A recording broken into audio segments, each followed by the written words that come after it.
Just started the recording. So welcome back to peer support from position description to integrated team member.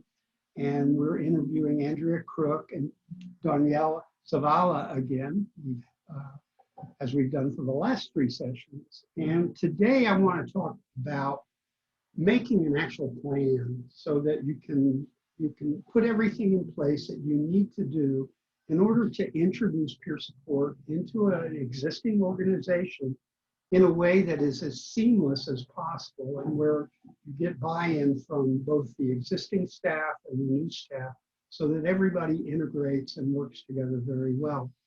And I know Dawniell has done a lot of this before, and Andrea has been involved in some of it. So I want to talk to them a little bit about what they think would be the series of events that have to take place. So Dawniell, you want to start? Yeah, sure. And so I think the first thing that's really important for any organization that's considering integrating peers into an existing setting is that they need to slow it way down. As much as, we talked about this, I think, on one of our other videos, and how leadership, they come up with an idea, they get, the basic, framework and metrics, and they just want to implement it tomorrow, or they hand it down to, their subordinates, and they want to make sure that it gets done right away. But I think it's really important to give your agency, I would say, at least 6 months, preferably longer than that, maybe up to 12 months, to really plan and put the steps in place that will make the organization a welcoming environment for new peer support workers. These are new members of your team, right? They're new important, contributors to your team. They're not just coming in to fix your copier or, change out your water filter or something like that. You're going to be working with these folks day in, day out. If you haven't worked with them in the past, then you're not going to understand their roles and what they're there to do. And so there's a lot of organizational planning, in my view, that needs to take place before you even hire your very first peer. And, I've outlined a few steps, and I won't go into them. I won't give a lot of detail on them unless we get into the conversation about it. But I think the first step would be to develop a vision statement and a brief outline, just kind of addressing why you want to integrate peers, what your goals are and what you hope to accomplish, and how you think peers will help you accomplish those goals.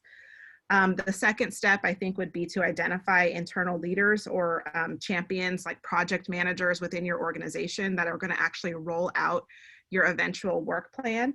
And I think that when you're choosing those individuals, it's really important to ensure that that their values and their priorities align with your vision for integrating peers. Like, you want them all in on your vision, right?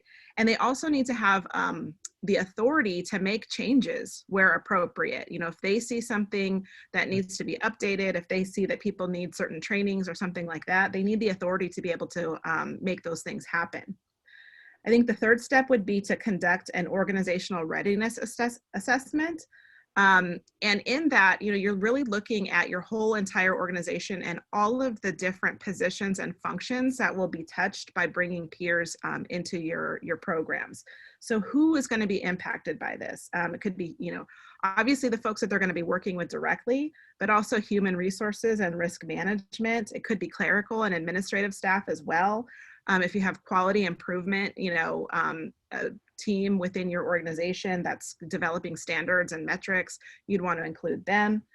And so all of this would include focus groups with these folks, not focus groups, but sort of roundtables, meetings with them, just to kind of say, here's what we want to do. Here's what these peers are going to be doing. Here's how they're going to be working with you. This is our vision for it right now.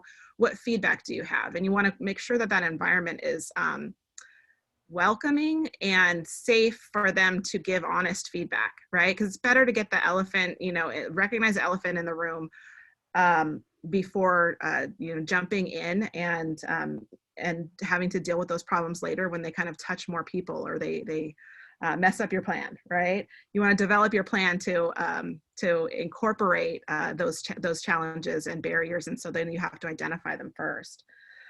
So after you have those roundtables, after you kind of have talked with folks, given their feedback, figuring out what trainings they need, what technical assistance, what support, and by support, I mean, maybe informational, giving them the research, giving them articles that, demonstrate the effectiveness of peer support, but also it could be emotional support. People react to change in varying ways, right? So it's really important to recognize that some people are going to have those needs, and if you don't address them now, when it's safe before you've brought peers on, then you're going to be addressing them later and the problem will be bigger. Also looking at organizational policies,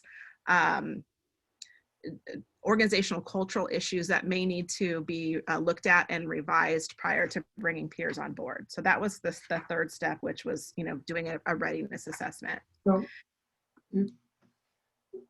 when somebody is first starting to think about this, well, two questions, actually. Let me back up. There's a lot of organizations out there that still aren't using peer support. Does Cal Voices have a way that they reach out to agencies to begin to get them even interested? And then how would you do that? Yeah, how does the potential champion or whoever starts the thing rolling, how do they know what they can expect out of peer support? How do they know why they want it, if that makes sense? Yeah. And I will say, and Andrea, feel free to jump in here, but I'll give like my kind of immediate reaction. And I think that that's always been a challenge for us because we've always applied for contracts, or we've had external agencies come to us, to inquire if we could start a program with them. And so we're responding to organizations that have already identified their own need. Right. And so, in a lot of the work that we do, the advocacy work, the TA and the support that we're providing to organizations that would hire peers, we're always telling them that you can have peers in your programs, you could do this, but it's difficult because we're not really selling, we're not marketing it to Exactly. agencies where they could be incorporating peers. So again, then let's say that they've made that decision. They've heard all this stuff about peer support. It's a wonderful thing. They don't know really much about it yet. How do they begin to figure out, or do they come to you with an idea of like what kind of outcomes they want? And then you have to go through a process of kind of education to realize what outcomes are possible, likely. Yeah, I think you go ahead, Andrea. No, I was just going to say that's a great question, and I think that it depends on some organizations are are really well versed in the role of peer providers, Sure. more than others. And when it comes to outcomes, I will say that we've had experience with organizations that have sat down and created measurement tools along with the peers, so they could really build on their strengths. And but that's really interesting because we've had some barriers with getting that data on our end. So usually that's a conversation that maybe peer providers should really think about having in advance, so that we're sharing the outcomes, because the outcomes are so incredibly meaningful, not only for the individual's recovery, but for the organization's bottom line. Yeah. And also, I would think you can't do ongoing quality improvement if you don't know how well you're doing. Exactly. And that's kind of been one of the things that we've talked to organizations about in the past. And I think that there's sort of a chicken and egg problem, right? Because part of it is when organizations are thinking about bringing peers on board, they don't necessarily know what peers can do and how to maximize them in their roles. They don't necessarily know what the core competencies are for the peers themselves. So if you don't know what the peers are going to do, what their roles are going to be, if you haven't really fleshed that out and you don't understand, really the foundational basis of peer support well enough to identify, these are areas where peers will bring, greater success to our organization and bring better outcomes. And if you don't know what the core competencies are, then you can't identify specific outcomes for them, right? So that's, the first thing is a lot of times organizations will come to us and they're like, we really want to have peers, but they don't know what outcomes they want. Right. So we have to help them define and develop those outcomes by helping them define and develop what the roles are, and then identifying on our end, okay, what are the core competencies people need to do to actually perform these specific duties? So that's been a challenge. And then on the flip side is that if they don't identify the outcomes, then they're not measuring them either. Right. What Andrea was getting at, right? And so, and yeah. what you were also. I wanted to chime in real quick, Dawniell, because it comes and goes. But we're talking about with peers, we're really looking at recovery outcomes. And in most of the, in all of the programs that we are now integrating into, that's a whole new conversation, because they've never even talked about identifying recovery outcomes. So I think that it's just a whole new way. And that's why I really want to go back to what Dawniell was saying and really emphasize that we need to start, or it's recommended to start very slowly, because it's a complete culture shift. We're marrying the recovery and the medical model. And in the recovery model, we're about recovery outcomes, and we're thinking long-term, holistic outcomes. And we truly believe in the individual's ability to recover. And that is oftentimes a huge shift in the way we do business. So like typically would a organization, they've heard this rumor that peer support is good. And so they decide we're going to try that. Or it's billable now. That's also another right. So unfortunately, do they kind of come with the idea that we've got this program and we just want it to work better? So we're, with our original outcomes, we just want better outcomes. And so we're going to bring peers in, and that will improve whatever it is they're working for. Maybe it's, days in the community or reduced rehospitalization rates, which are all good. But they come with the kind of their clinical outcomes and never have thought about what else it could be. Right. How do you go about introducing that part? Well, I think, and again, back to like everything's connected, right? Because organizations think they're doing recovery, right? They think they're doing the recovery model. But I think a good way to tell is to ask them, well, what recovery outcomes are you tracking? And if they're if they pause and they're like, oh, or they mention like clinical outcomes, or sort of like clinical / social work outcomes, right? That aren't really about the improved overall quality of life for that individual. They're indicators, obviously, of, improved quality of life, but they're not the specific goals that individual has set. They're not looking at, the long term, is this person going to be able to maintain, these quality of life outcomes? Then that's another conversation. And it's like, it's such a difficult give and take, because it's like, okay, on the one hand, we figure, well, when we get in there and we're able to show them what the peers can do, sometimes you just can't wrap your head around it until you actually see it. So you don't want to foreclose that opportunity, right? But at the same time, you're like, but if you don't get at least a little bit, and if you're not ready to make some shifts, then this is not going to work, because it will be incompatible with the way that you already do work. And peers do things in a different way. They're looking towards those different outcomes. And so if you're not willing to be flexible on those outcomes or measure those outcomes, if you're not willing to like change the lens, through which you're viewing what the work you're doing, then this could be a real problem. And we have to explore that, hopefully, and get past that before we really commit to working together. When you introduce this idea that we're looking to improve quality of life, would it be something that a lot of times people think, well, that's what we're doing? That's what we do. We're making people, be in the community more. We're, and so they think. And then when you do kind of say, well, there's more to it, there's more to what people can achieve through recovery. Do you introduce ways of measuring it to them? Yeah. I mean, we created sort of a recovery planning tool for our WISE program that we teach our peers to use. And it's really kind of just taking SAMHSA's working definition of recovery, It's looking at like the 4 major dimensions: health, home, purpose, community, and kind of giving the client a bunch of options. Like, where do you want to start? Like, what are you struggling with the most right now? What do you have the most motivation to work on right now? And so they kind of just have a checklist, and it's like, just pick one thing, pick one thing, and we can go from there. And so all of those would go back. Anything that they did, any progress they made towards one of those items on the list would be a recovery outcome, because it falls under one of the 4 major dimensions of recovery.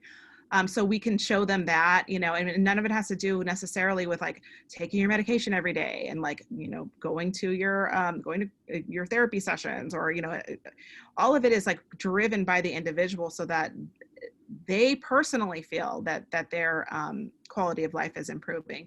And so, we have those kinds of tools that we can share with them. It's always difficult, like or they might say like, go ahead and track that information, but on your own, but we're not gonna really incorporate that. So, that can be difficult. Yeah, that's what I was going to say, Dawniell, is that, we can recommend, there's a lot of different recovery outcome tools out there. So we can recommend what's already been created, so folks don't need to recreate the wheel. We can provide them with recommendations so that they can tailor a tool. But I have to say that this has been an ongoing struggle. I feel like it's kind of Groundhog Day, because we're always saying it's so important to track meaningful, client-driven recovery outcomes, and it's been a struggle to get organizations on board with that. And I wanted to touch on something else as well, and Dawniell, maybe you can help me with this, but I think one of the things that we've talked about in our previous sessions is the role of a peer and how it's accepted by other members on the multidisciplinary team. And I wanted to particularly talk about LCSWs and MFTs or LMFTs and psychiatrists, because I feel that in all my years of experience, I feel that the psychiatrists have always been so welcoming and really been allies of peer providers. And when we have started these programs, it's usually the case managers or the social workers that end up butting heads with the peer providers. And I think that's something that's important to address up front. And Dawniell, I don't know if you want to expand upon that, but I know we talked about this after our last session, and we wanted to make sure we touched on it. So it didn't sound like we're not bashing social workers or case managers, because that's not the case. It's just that has always been a real kind of struggle when we're rolling out these programs, especially with programs that aren't used to working with peer providers. If I can comment before you, Dawniell. I've seen the same thing, and I kind of came to some conclusions, right or wrong. One, psychiatrists are not threatened by peers coming in, and the one benefit that they can clearly see is that if people feel better about the services they're getting, they're going to participate in their own services more, which makes the psychiatrist's job much easier. Other people maybe have these fears that there's some kind of threat, it may be hidden, but somehow my job is going to be eroded or my authority is going to be eroded. And so it takes a while. You got to see it before you believe it, almost. Yeah, absolutely. Yeah, exactly. And that's what we're seeing as well, is that the friction kind of comes from the roles where there's some overlap with what the peers are able to perform. And I feel like, you hit the nail on the head, Patrick, like there's this sort of like status threat in a way, or this, because especially, if you have a master's degree, or you even have like a PhD in psychology or something like that, and you've invested so much of your time, your effort, your energy into becoming a professional. Right. So your identity is also kind of wrapped up in that as well, right? And so there's this role confusion going on a little bit, because there's some overlap between what the peers are able to do and like, what LCSW is able to do. And that sense of, are they just going to stop hiring LCSWs and hire a bunch of peers, you know, but I have this training and I have this professional background, you know? And so, yeah, I can see where it would be scary for folks in those types of positions. So I agree wholeheartedly with what Andrea said, is like, we wanted to make sure that folks, I know there's a wide audience that are watching these videos, and if there are clinical staff watching them, which I am assuming there are, you know, we're not bashing clinicians, you know, it's just that these are the things from our perspective that we've seen, and perhaps, you know, we're always looking for different ways to address those barriers, prevent them from happening, you know, get over challenges together. So, you know, if you don't know what we've experienced, then you won't know that these challenges exist for us. So, yeah, it's literally like learning about a new culture, you know, just like you move to some place and you've got to learn how that culture works. It's what it is. And so it is, it's always scary, you know, and then you've got to change. And of course, we all know change can be really difficult and scary. And again, I think I've had the same experience with psychiatrists, though, where they've frequently been the champions, where I had probably, before I started doing this, thought it might actually be the other way around. I thought that they might be the ones who would be, you know, like, oh, what is this? You know, and the other people are going, no, this makes my job so much better. Yeah. That's what you would think, right? But right. Yeah, it's quite the opposite.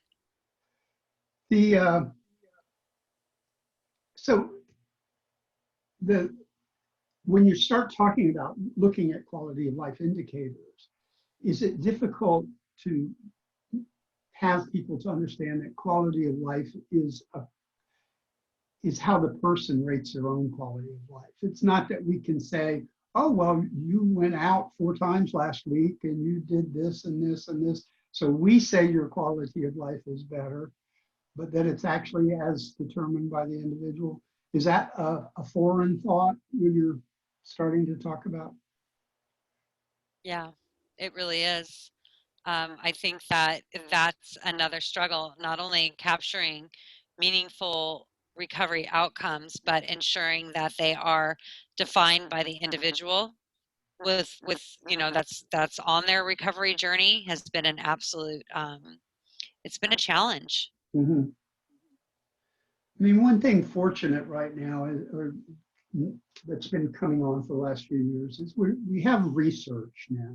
You know, we have a growing body of research that shows not only the outcomes that we're most interested in, which would be recovery-based outcomes, quality of life, but also shows improved outcomes from the clinical point of view too. So it's so much easier to go in now to talk to a group and speak their language and show them how it's going to be better, and then also teach them the new language so that they can see that it's going to be better for the individual. The thing that I've found a lot of success with is that the idea of self-management, you know, that has been a goal for so long in behavioral health, is that people will take more responsibility for their own care and not resist it. And that's always been the thing. It's like butting heads, you know, I hate my doctor, or I hate my therapist, or I hate my case manager because they don't listen to me.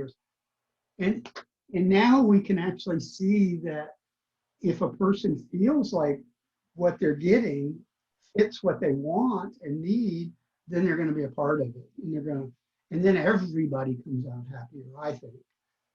Mm-hmm. Right. And I think also when the person's identifying their own goals and what those outcomes look like to them, when they're challenged or they're struggling, they can also get support that's tailored to those specific goals. So it's not someone externally saying, okay, you went out of the house 4 times this week. Right. My goal is to go out of the house 4 times this week. So if I'm, you know, having a ton of anxiety right now, or, you know, I hate my neighbor next door and I don't want to run into them, you know, who's there to help me through it, right? That's still my goal, right? But if you only measure me on that outside goal and you think that that's, you know, easy baby step, I don't need any support with that, and nobody's like really discussing with me what the challenges and barriers are around that goal for me personally, then I might not get the individualized support that I need in order to achieve that goal. And then you get to label me a failure, right? Or I feel like a failure because you thought it was so easy and you thought it was baby steps, but I I didn't feel comfortable articulating like what I needed in order to achieve it. You know, it goes back to like that engagement in services, right? And that feeling that they're really getting a benefit from it. And so, yeah, I mean, I think that's why Andrea is also touching on this, why it's so important that the person be able to define their own goals in that way. So let's look at this process, and a group has come to you and said, we're interested in bringing peer support into either our agency or our program. And, you know, they have pretty much a good idea of why they want to do it. What are your steps then? What steps do you begin to take to put into place? You know, I know you talked about preparing the staff and those things, but what is your specific role? I think our specific role is sometimes we are those project managers and those change agents. Like if they're unable to identify someone within their organization that can take the lead, or that doesn't really have the background or knowledge in order to implement this type of program, then we're that out, initially at least, we're the kind of the outside consultant that's walking them through the process. And saying, hey, like, let's have a meeting with all the psychiatrists. Now let's have a meeting with all the clinicians. Let's have a meeting with, like, you know, the caseworkers and other staff.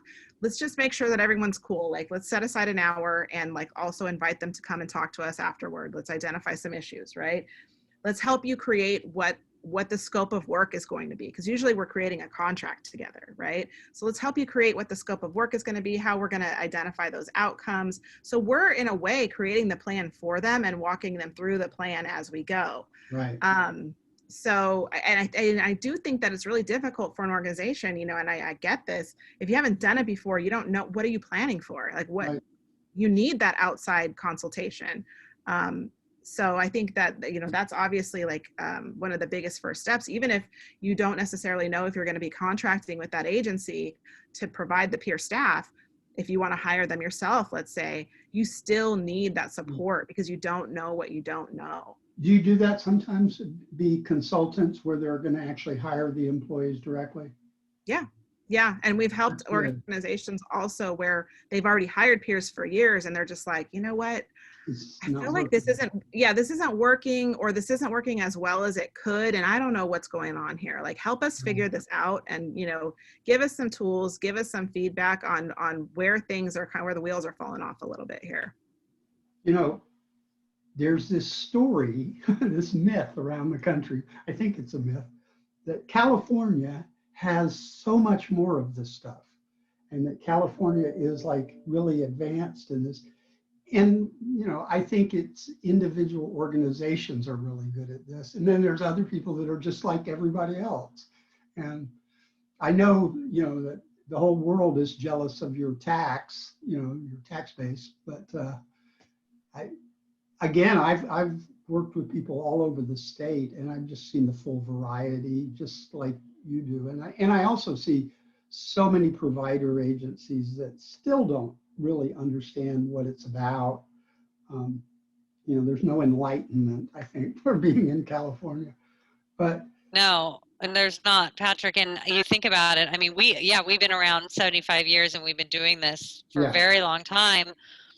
But California is just now creating a peer certification that counties have to opt in. So it's not even going to be statewide. So I think that we have a long way to go here. But we're fortunate that we've been able to, you know, do this work for so long and work with, you know, providers that are a little more cutting edge.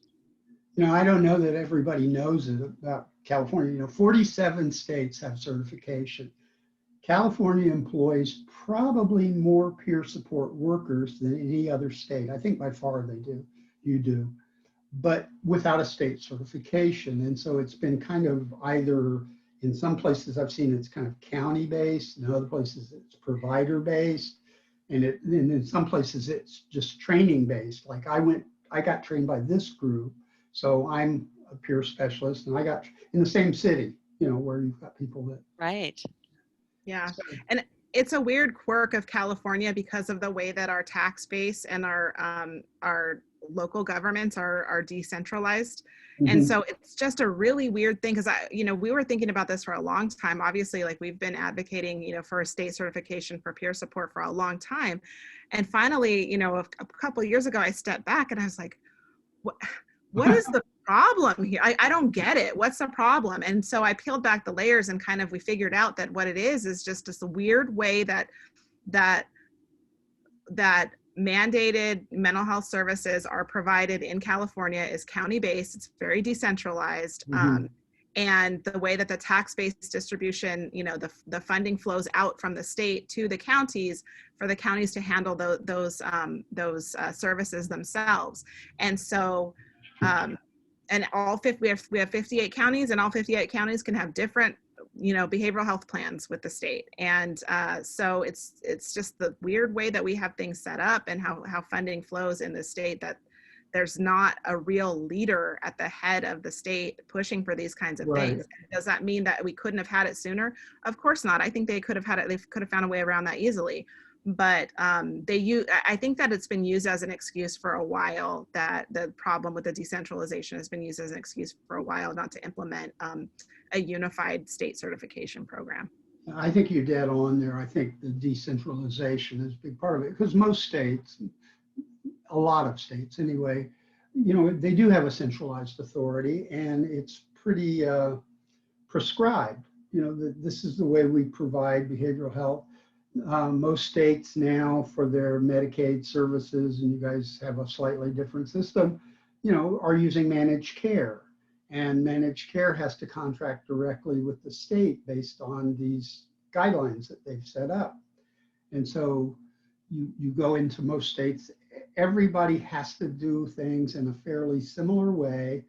They get money out of the same silos as each other. And so it always has the same set of rules coming with it. And then when they do get around to something like certification, then it gets done on a state level just automatically, because that's the only way they're going to do it. This is part of the reason why, it's been difficult for peer support to move beyond states and move to like a national level and be paid for through private health insurance and other means like Medicare even, because there isn't a standard from state to state. Just like with you guys, it varies from county to county, provider to provider. So states do that too. And so somehow, I don't know how we will ever really get there, but I think it's coming. And one of the things, I was talking with people at San Francisco, at MHA San Francisco the other day, and we were talking about some of the things that are changing in the contracts that they do to provide peer support. And they are beginning to see that more of the people who approach them know a little more about peer support now than they did maybe 5 years ago. But they're still seeing, I think what they're seeing is unrealistic expectations to some degree. So they're thinking, okay, I've heard so many wonderful things, it's going to be the end all be all. And so it's either not going to be worth it, or it's going to be better than we could possibly hope. And very little realistic thinking about it. What's going to happen with the certification for everybody who's been working? Is there going to be some sort of grandfathering in, or is this not known yet? It's not known yet, but it sounds like there will be some sort of grandfathering in. That's leaning in that direction, but I don't know. We don't know yet. It'll be interesting to see what happens, what needs to change in the state if there is a central certification, even if it's not everywhere. Like you said, it's going to be county buy-in. Because then, like you said, people need to know what are the core competencies, the core skill sets that peers have. Well, now you're going to have some uniformity across the state, which means what you're going to get is more similar maybe than it was previously. Yeah, I don't know. And I probably won't be popular for saying this, but I don't necessarily think there should be a grandfathering in. I think that if folks have been doing this for years, it should be no sweat. But I think a lot of it could have to do with there's so many unknown unknowns right now, with the fees that might go along with it. So I do understand in that respect, but we'll see. Right. We'll see. We'll keep you posted. Yeah, I'm watching. I've been watching now for about 6 years, I think, waiting to see what was going to happen. Yeah. Okay, so we're back to this, making the plan, what your role is, and then when you're ready to start the actual introduction of the peer employees into the environment, what is the role that that you play? I mean, we've talked about this before, but in a plan, what would be the role that, say, a peer-run organization that might be the employer of the peers, contracting their services to a provider? How would those two organizations cooperate in terms of the management of the staff, peer staff? Well, we've been really fortunate, I think, in that our success has allowed us to always write in, a peer supervisory role into our contracts. And so that is, if the funding just isn't there, then we still make it very clear that our agency, we're not a pass-through. We are directly invested in the staff that that are embedded, within those funder agencies. And so, yeah, I mean, we're constantly, and Andrea, I know can speak to this, we're constantly working with our counterparts at the location where the peers are embedded to ensure that, our peers are getting training on that culture, the various rules and procedures that are applicable for that agency, but also that we're offering training to the folks that are working with our peers. So we're often providing them with the trainings, get Recovery 101, Peer Support 101, all of that kind of thing. So yeah, I mean, it's like we kind of, we insert ourselves, throughout the process, and we stay inserted to the extent that we can. And that can be challenging, but we've always, and this is one of the things that we talk about with the agencies up front, that, we're their employer, we're invested. We don't want them going to you when they're having problems. We want them coming to us, and we also don't want you to, direct them, in their work necessarily. I mean, we can come up with a plan as to, okay, these things are fine for you to direct them in and these things are not, but we're their employer. And so really just establishing and maintaining those boundaries, but also providing the organizational support that they need, and TA and, training and resources and all that good stuff, and keeping our staff's trainings up to date and everything that they need in order to perform their job successfully. So how does it work? Because you're the supervisor, but then there's clinical supervision that's required in most cases. How does that communication work? So if a clinical supervisor, for instance, would like to see something change, or feels that maybe somebody has overstepped and maybe is whatever it is, how do issues get worked out between clinical supervision and the supervision that you do? Does the clinical supervisor ever deal directly with the peer specialist? No, I mean, when I can think of a couple instances where there has been an issue that needed to be addressed, and usually what it will happen, or what has happened, and what we recommend to happen, is that the program manager that we are working with work with one of our program managers who's ever overseeing the peers, and it's usually addressed that way. And it usually what it does is it turns out to be a training opportunity on the role of a peer provider. Yeah. So again, if you're thinking of somebody, some of the contracts that you do, I know are very, very medical environment, really, a lot of it. So there is very tight clinical supervision of those programs. And again, I'm just thinking, when you introduce peer support in, is it more likely that peers will be asked to do something that they really should not do? Or does it ever go the other way, where peers want to change what the other people are doing? Usually it goes the other way. And, you know, peers are I would say that there are instances where there needs to be a coming together. And I think that once, you know, individuals work with peers long enough, they see their value in being able to, especially the clinical staff, and being able to reach clients in a way they never could. Yeah.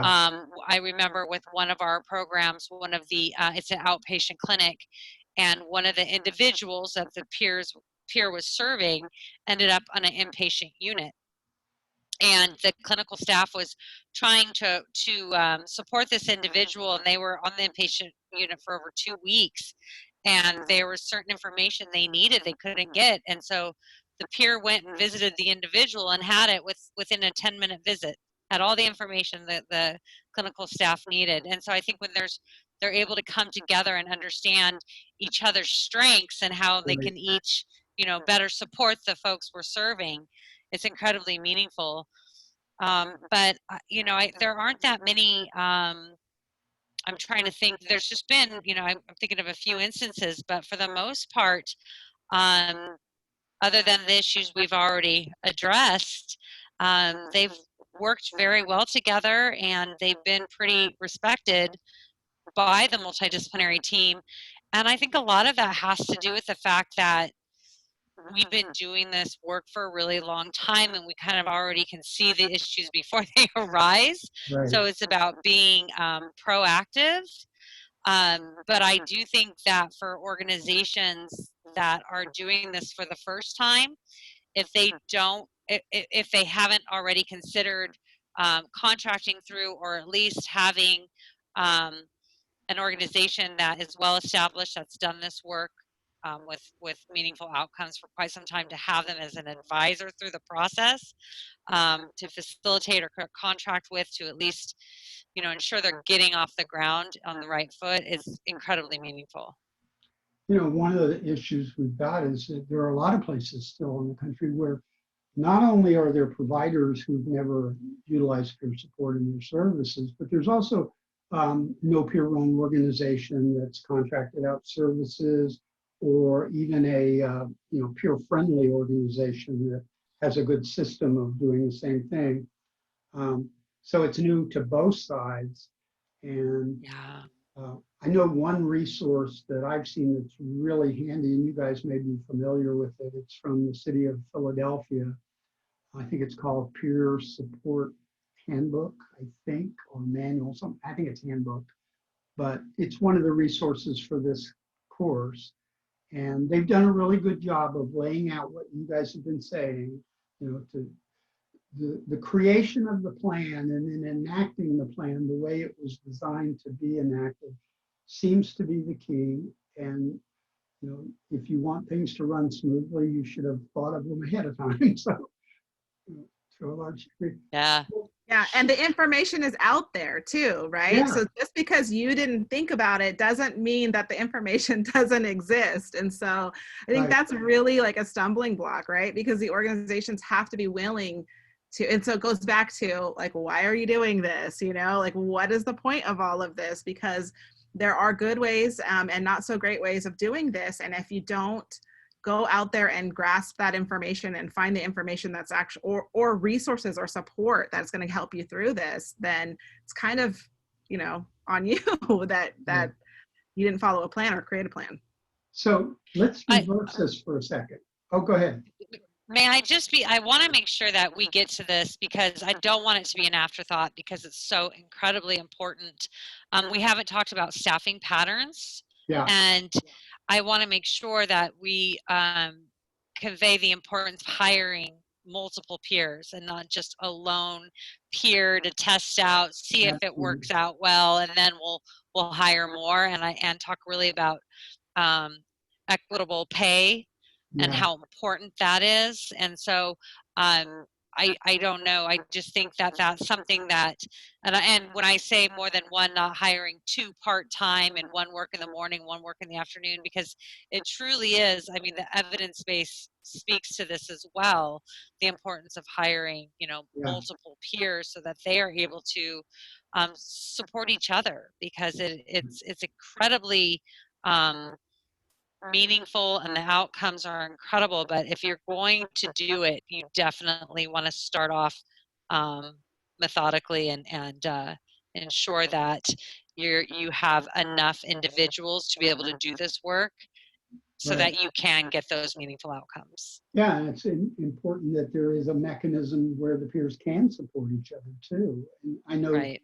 with your organization, it kind of comes through there, but in other places, particularly where the provider is hiring the peers directly, and they maybe hire two people, but they never see each other. They work different days. And so, you know, I've suggested before that they build in paid hours where they can Yeah. get together to discuss what's going on and common problems or any kind of you know, barriers that they've seen or successes that they've had. And then talking And about here, equitable pay. Oh, go ahead. yeah. Oh, I'm going to write it down. Go ahead.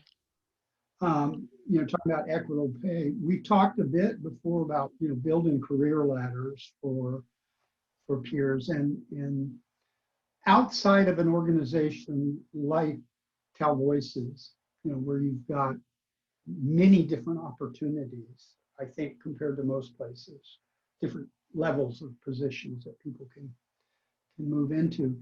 It is difficult, you know, when you put peer support into a community mental health center, which I don't know if you still have those in California at all or not, but you know, they're fairly limited in the way that they use peers, and there aren't a lot of. I mean, you can be kind of a frontline peer, you can be a supervisor, and maybe you can be a trainer, you know, but there's rarely opportunities for administration or anything like that, program managers, things like that, when you're not being hired by a peer-run organization. And that's one of the things I want to see change, because where it has happened, it's been incredibly successful. I mean, we've had a number of peers around the country, people that you would know, that have started off as, you know, running support groups and ended up managing entire departments and successfully. In fact, MHA, one of our biggest affiliate, at one time it was our largest affiliate, was Philadelphia. And Joseph Rogers, who was a very well-known at one time peer leader, civil rights leader, peer rights leader.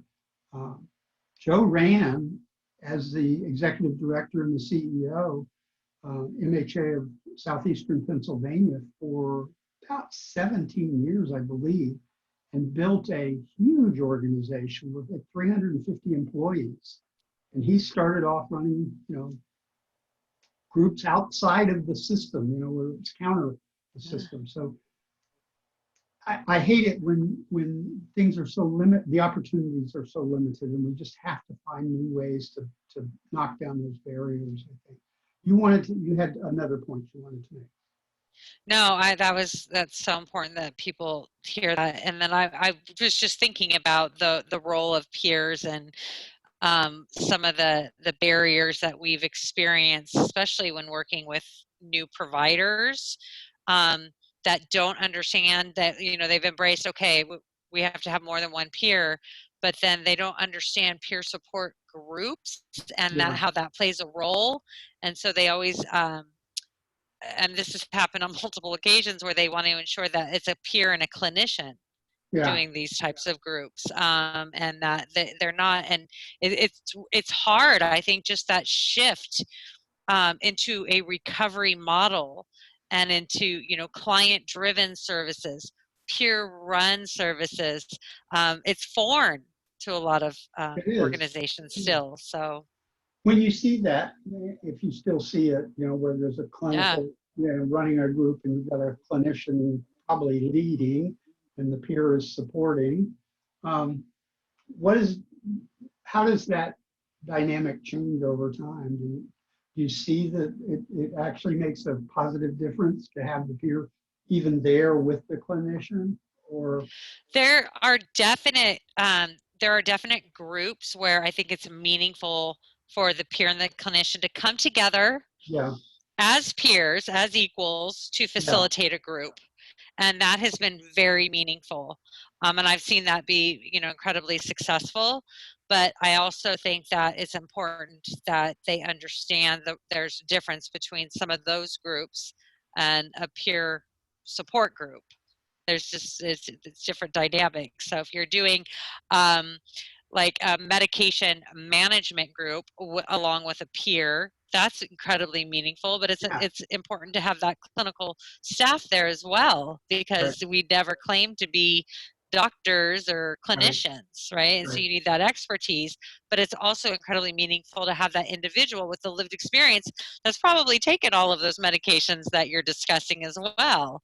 And also um, can help people learn how to find out about their medications and right, kind of absolutely. practical steps that Yeah, we sometimes don't cover.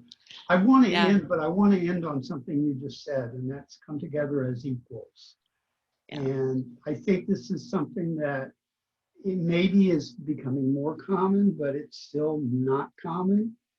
I think that most of the time when peers are brought into a new service, they are not seen as equals. They're seen, maybe it's because of educational levels to some degree. There's also I hate the word, but well, the discrimination against someone who has Stigma. received services, stigma. Um, and Elitism a little bit.